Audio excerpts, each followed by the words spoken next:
Rodrigo Vázquez, thank you very much for joining us here at Indestructible podcast.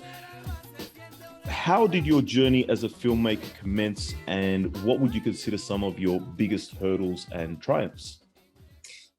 Well, thanks for the interview. Very happy to be here. My journey as a filmmaker started in Argentina, where I was born. And although I had family from Paraguay and Uruguay as well, I was basically brought up in Argentina. My first memory is shooting. I was in the kindergarten, I was 5, and outside there was shooting, and we all took cover under the tables. This is my first memory ever. I remember the teachers shaking and screaming while the shooting was going on outside. And at the time, I didn't know what was happening. I do remember growing up, seeing the paramilitaries in the street, because I lived in a middle-class area, and some of the members of the military junta lived there. And their guards didn't use uniform, they were armed, and they would stop the traffic whenever they wanted. I remember the silence and the violence. I started going to school in March of 1976, when the coup took place. The military junta changed the education programs, and we started using one that was, I think, 25 years old. There were, things that started happening that even a child like I was noticed, in the school. Unfortunately, a Catholic school. We were forced to line up like soldiers and sing the national anthem. In a way, the education system was preparing you to obey. And coming from the previous period where, revolutionary movements were trying to change the country, and there was a national popular government, the change was noticeable, even for a 6-7-year-old like I was. So I think that, and obviously this, this memory I had completely forgotten about, and it came back to me one day in 2001 in the Gaza Strip, while I was filming a school on the border with Egypt that was manned by the Israeli army. And we were filming the English lesson with some girls in the school, students. And when the shooting started, they all jumped under the tables and they started screaming. I was filming this, and as if in a film, it came to me, these memories came to me like bullets, like with each bullet, there was like an image coming of me doing exactly the same in 1975. And somehow I found there the connection, the reason why I was filming war in the first place. And obviously, probably because of these early memories of violence, I was predisposed to do filmmaking in the way that I did, which is concentrating on conflict and war, investigative filmmaking. And this all came together in 2002, the next year, when I made a film called Operation Condor. It was a time when, right after September 11th, 2001, after the attacks in New York and Washington, the military who were in charge of repression and who were participating in Condor, Operation Condor in the 70s, felt that the Americans were basically doing exactly what they had done 30 years earlier, and felt vindicated by this and ready to talk. So we seized the opportunity to have key people who participated in Operation Condor to talk for the camera. It was a very small window. It closed soon after, but thanks to that, I was able to then, bring these two things together. September 11th, 2001, September 11th, 1973, which was the military coup in Chile. Next year is the 50th anniversary of the coup, and what it meant to all of us back then and then. And I would add now that today the operation is still relevant, because Operation Condor was a campaign to exchange information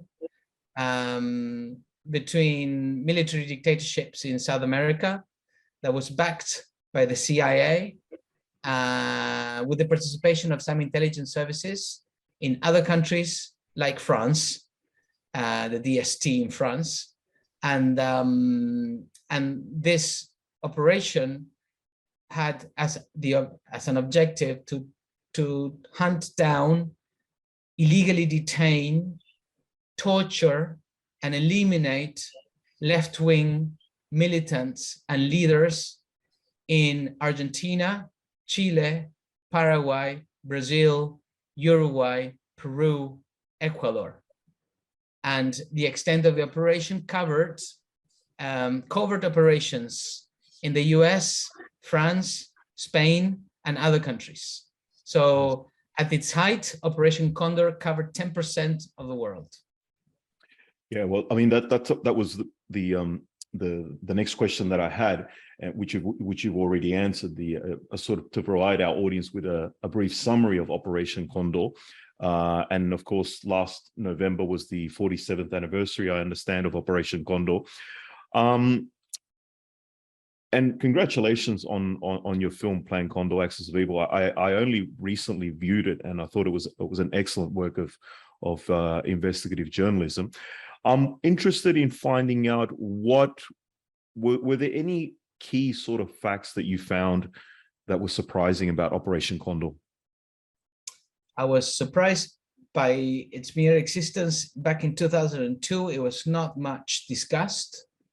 And obviously it was given relevance to me because of the campaign to hunt down, illegally detain, torture, and kill so-called terrorists right after the September 2001 attacks in Washington and the US. Although I had this idea of making the film before, when this happened, a window of opportunity opened, and suddenly, the story seemed really relevant to what was going on, particularly because the United States was using all the mechanisms that were used for Operation Condor. There were many intelligence services contributing to it. It was covert, it was illegal, it violated the most basic human rights. It covers, a good part of the world, and I was surprised by, first, the reach of Operation Condor, and secondly, by its relevance in 2002.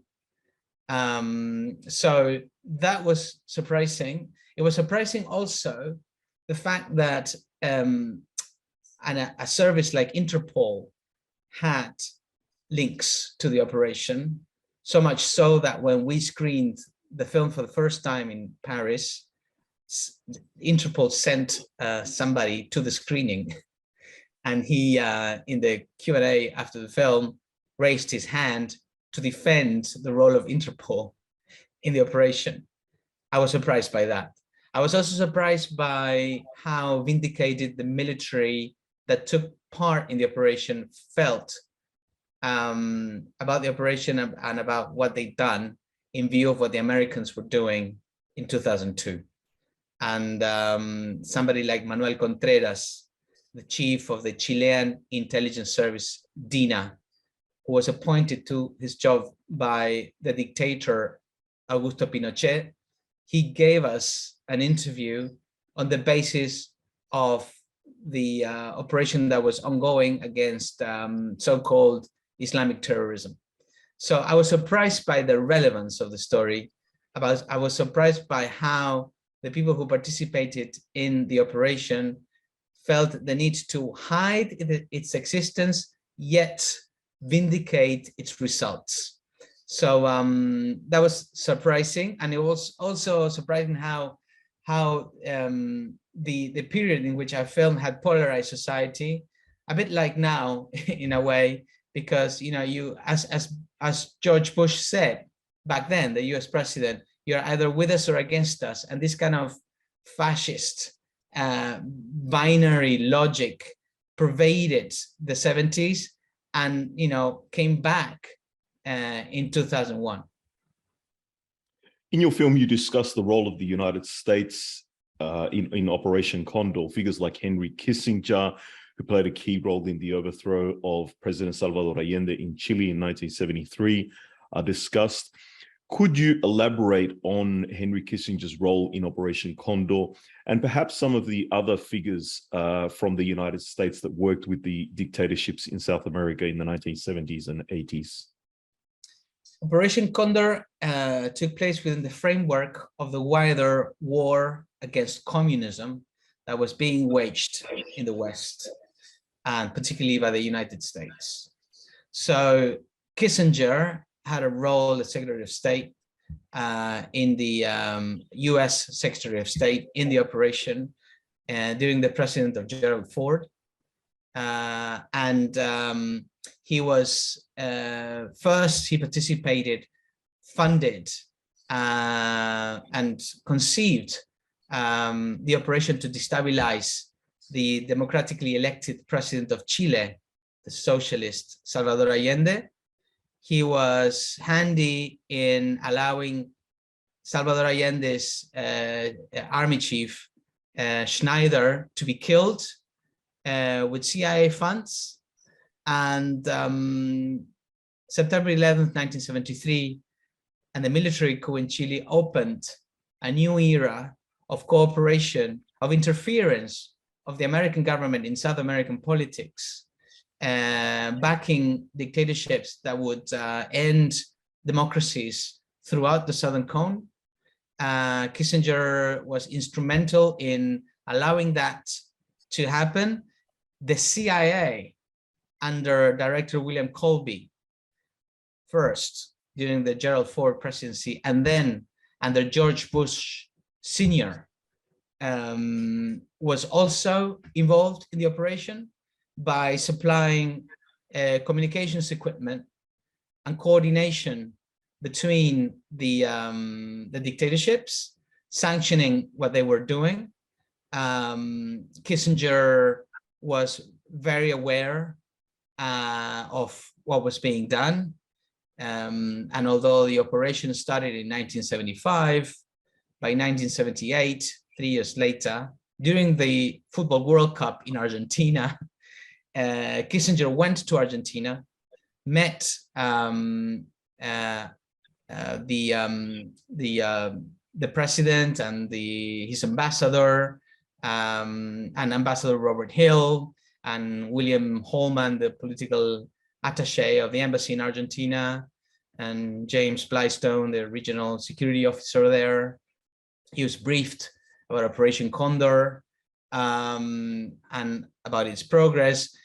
Kissinger's only worry and his message to both the military dictatorship in Argentina and to General Pinochet in Chile was to try to do it in a way that would not create a scandal, try to repress and kill people and end the popular movement and the left-wing resistance in a covert way without creating a scandal. Hence the use of illegal detention centers.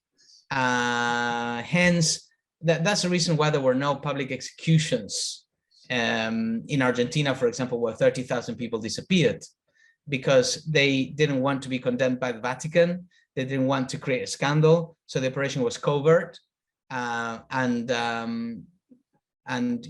covertly also the CIA was taking part in it through people like Lloyd Gracie, who was the American Army attaché, who was assigned to Battalion 601 in Argentina, which was in charge of a lot of the repression and the killing. This is confirmed by former CIA agent Philip Agee, and you know, he also revealed, Agee revealed that the assassination of Carlos Prats, former member of the government, the Chilean government in Argentina, was ordered by the CIA station chief Gardner Hathaway. So the role of the CIA and the American government in cooperating to track down, torture, and kill dissidents is real, and declassified CIA declassified documents proved it.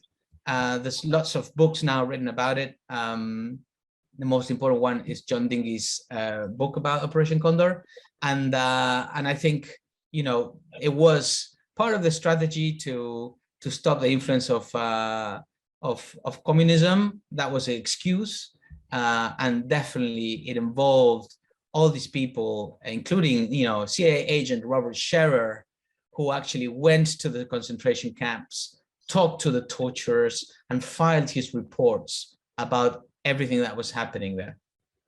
Wow. Two of the most prominent figures assassinated by Operation Condor, during Operation Condor, included the Chilean, as you said, he was actually a member of the Allende government. He was also the head of the Chilean Armed Forces, General Prats, and Orlando Letelier, who was the foreign minister during Allende's government, and was murdered on the streets of Washington, I think in 1976.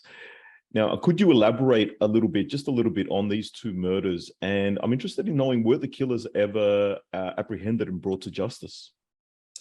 The operation to kill the Chilean general Carlos Prats took place in Buenos Aires when he was in exile after the coup in Chile. And the operation also killed his wife. It was a car bomb. And the action was coordinated between the Chilean Secret Service, intelligence service, by orders of Manuel Contreras, its chief, the Argentinian police, army and intelligence service there, and DINA agents from the US citizen called Michael Townley, and others who were stationed in Buenos Aires. Of all of these people, the only one who was tried for this assassination was Manuel Contreras in Chile. The same thing applies to Orlando Letelier, in the former Minister of Foreign Affairs, who was murdered in DuPont Circle in Washington. Also, it was a car bomb. Together with him, his secretary, Ronnie Moffett, was assassinated. The fact that the operation took place in Washington worried the US government at the time, and it became clear that it was getting out of hand. But so out of hand it got that the person who succeeded Colby in the CIA, George Bush Sr., by 1978, told former New York Mayor Edward Koch that he was in the list, in the hit list, in the Condor hit list, because he had banned the sale of weapons to Chile. So Condor also began to target not only Chileans in the US, also US citizens and politicians. And the paradox here is that the CIA was part of the operation. And when it was headed by George Bush Sr., it came to his attention that Edward Koch, former New York mayor, was on the list, congressman, was on the list. And then he told him that he had to take care of himself. So you can see that, you know, at this point, Operation Condor was massive, tracking down and killing people all over the world, of the Western world. And so the plots really were far-reaching in their scope. and they became more and more daring until, you know, in 1982, the Argentinian military dictatorship decided to wage war in the Malvinas, and after it lost power, and that was the formal end of Operation Condor. After the military dictatorships stepped down in the 1980s and 1990s in the southern cone of South America, the process of bringing major human rights violators to justice differed throughout the region. In Chile, for example, General Augusto Pinochet was never brought to justice, while in Argentina, General Jorge Rafael Videla died in prison. Why do you think the process of justice differed so much between these two countries? I think for different reasons. Although the Chilean democracy was more stable and older than the Argentinian democracy, the dictatorship lasted for way longer, and you know, the Pinochet constitution is the one that is still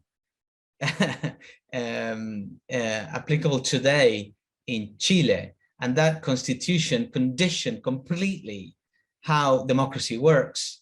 And one of the conditions was not to rock the boat too much. In 1999, when Pinochet was detained here in London, I went to film all of that. It was at the request of a Spanish judge. It wasn't a Chilean judge who requested Pinochet to be detained. And when he was taken back to Chile, obviously, you know, he died without facing trial, because I think Chilean democracy to date is still conditioned by the dictatorship and that constitution.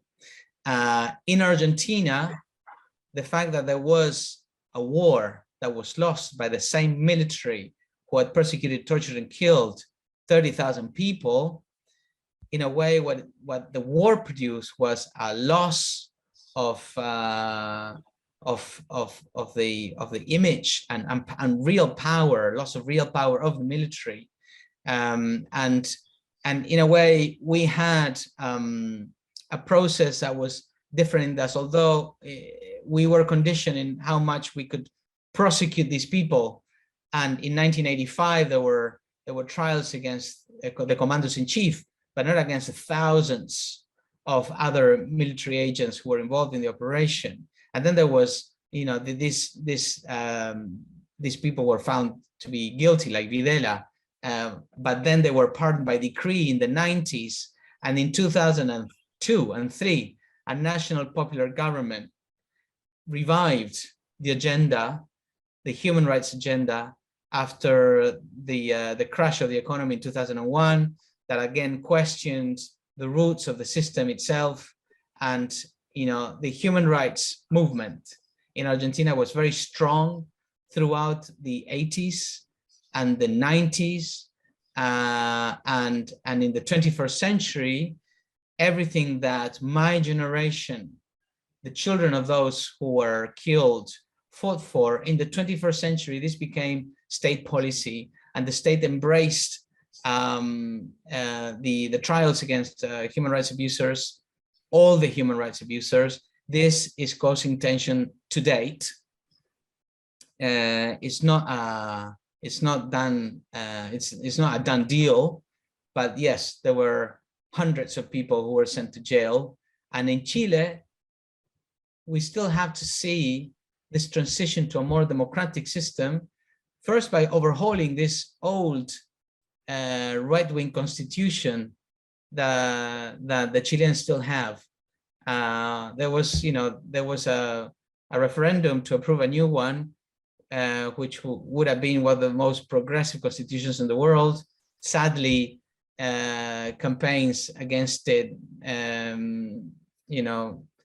were successful, and it was voted down. But I think it's the constitution itself and the legacy of a much longer dictatorship in Chile that did not allow most of these people to be brought to trial. Although I did film with Juan Guzman, the Chilean judge, when he was investigating the Caravan of Death, one of the operations that Pinochet ordered against opponents, and there were people called to give evidence, and he was also in charge of the Pinochet case. But I think that because the lack of independence of the judicial system in Chile did not make it possible for this to, come to its conclusion, which is, to persecute everybody. And you can still see today that the judiciary in Chile, and not only in Chile, in Argentina, and most of South America, has a lot of problems with the issue of independence. In this interview, we have, of course, focused on your 2003 film, Plan Condor, Axis of Evil. You have, of course, made many films and documentaries on Latin America and other parts of the world.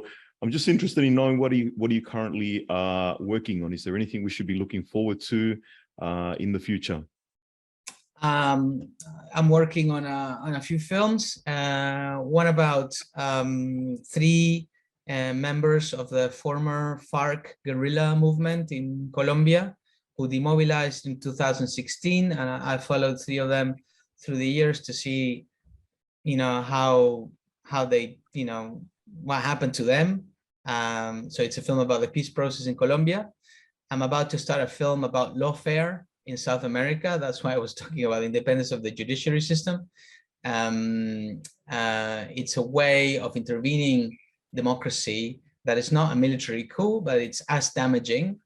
Lawfare empowered people like Jair Bolsonaro in Brazil to become president, with huge consequences for the Brazilian democracy, but also for the Amazon rainforest. People were killed because of Bolsonaro being in power. So I think it's the intervention in our democracies is still ongoing. We still have to perfect it. We're not alone in that. I think the USA also has a huge problem with its democratic system, and I'm very interested in this issue. Rodrigo Vázquez, filmmaker, it has been an absolute pleasure talking to you here at Alborada's Indestructible podcast. Thank you very much. Thank you. As always, I would like to thank Alborada for this opportunity to host Indestructible. Once again, I would encourage our listeners to support this podcast on Patreon, which you can do for as little as the price of 1 cup of coffee per month. My sincere thanks, as always, goes to Alborada's founder and co-editor, Pablo Navarrete, who produces this podcast. If you have any comments on this episode, please write to us on our email, which you will find on Alborada's website. Indestructible.